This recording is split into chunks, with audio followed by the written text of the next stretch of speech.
Hi, I'm Gwendolyn, also known as Mama Granite, and thank you so much for coming to my channel. Happy Halloween. So, I said on Tumblr, I was like, I think I may have met a serial killer yesterday. And now I know logically and probably statistically the amount of people who are criminals or anyone with a sociopathic personality or disorder, you see them day to day. I've met some people myself who you never imagine somebody's going to be a criminal when you meet them, but you talk to them in desperate times, But this was just a little bit of an unsettling experience. And it wasn't really scary, just off. And it happened on Devil's Night, so you can all have a little spooky with that. So this season I worked at a Halloween store.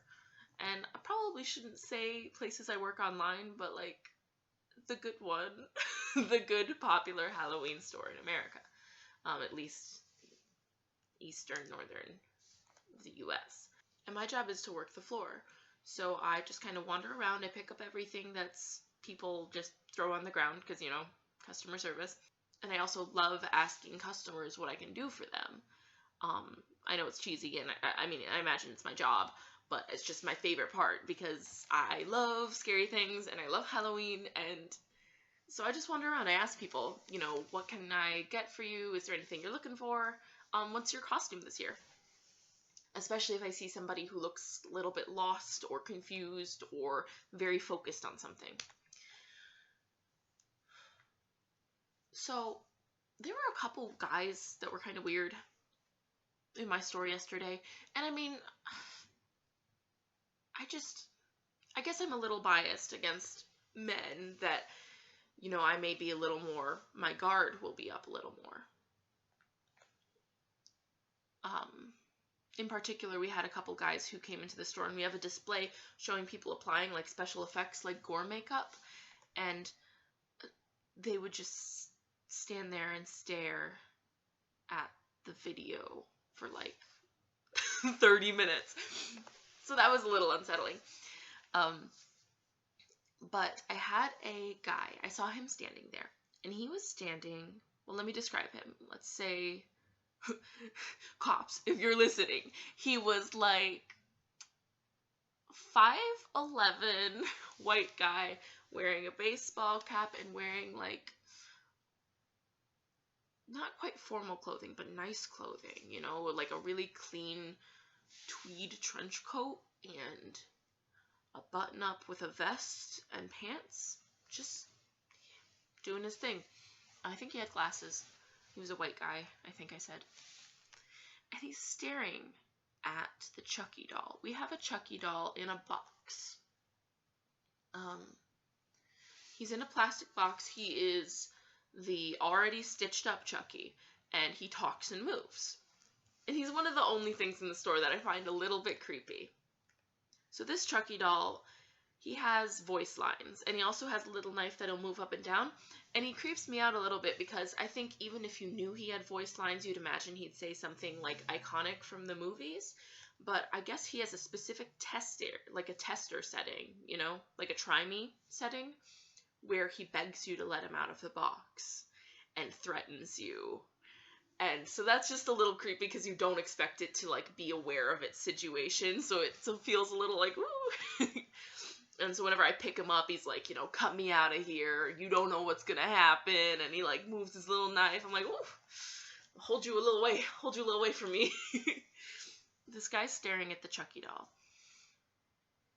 And, that's fine, probably considering buying it. So I didn't bother him, but he's there for at least 2 minutes. So I come up to him like, I'm not sure what I could ask, so I was just trying to make conversation to start if he had any questions, and I said, what did I say? I think I said something cheesy along the lines of like, oh, hanging out with Chucky or whatever, and he's just like, yes. okay, dude. Just the lack of response, because so quickly people enthusiastically and to the point tell me if they need something or to go away. So for this guy to just trail off, slow, undecisive, a little bit creepy. And I noticed that Chucky wasn't moving. So I thought maybe the man was waiting for Chucky to move.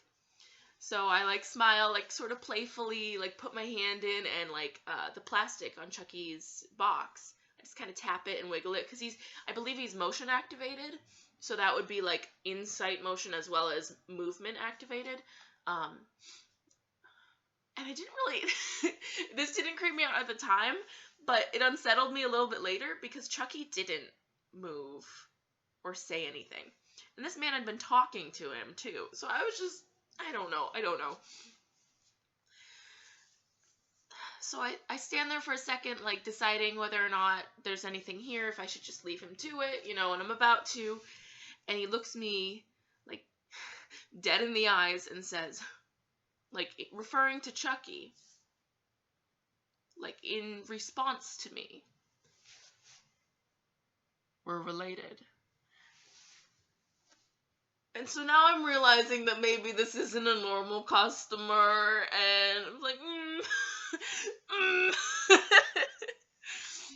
I said, "Oh yeah." Like I don't think I had a coherent response.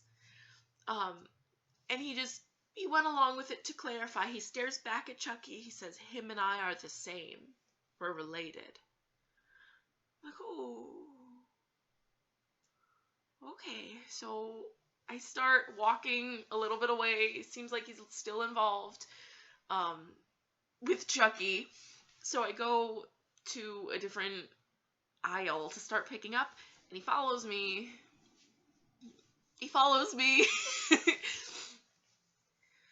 And he says, "Oh yeah, so do I have to still wait till November to get him half off?" Yes, our half off sale starts November 1st, so it's only a couple of days. He says, "Well, good." And I say, "Okay, I hope you and him get to be reunited soon," sort of like encouraging him to buy Chucky as well as a play on him saying they're related, so sort of like a family reunion. And he stops. He was walking away, but he stops and he turns back and he says, "Thank you so much for your kind words." Which, that's not a negative interaction, just a strange one, and I think I talk a little bit like that. But to see an older man with no emotion in his face respond to me like that was a little oof. I go back to the fitting rooms to check on one of my associates to make sure that everything's doing okay with her. And she says, "Oh, hey, Gwen, come over here." She says, "Do you see that man over there?" And I would just had talked to the guy in the baseball cap, so that's who I thought. But I'm like, "The one in the baseball cap?" She says, "Yes, that one right there. There was no one else in the aisle." I'm like, yes, I do see him. And she says, "Well, just be careful." And when she says that, I look out there and I notice my manager is on the floor in plain clothes. I said, "Why?"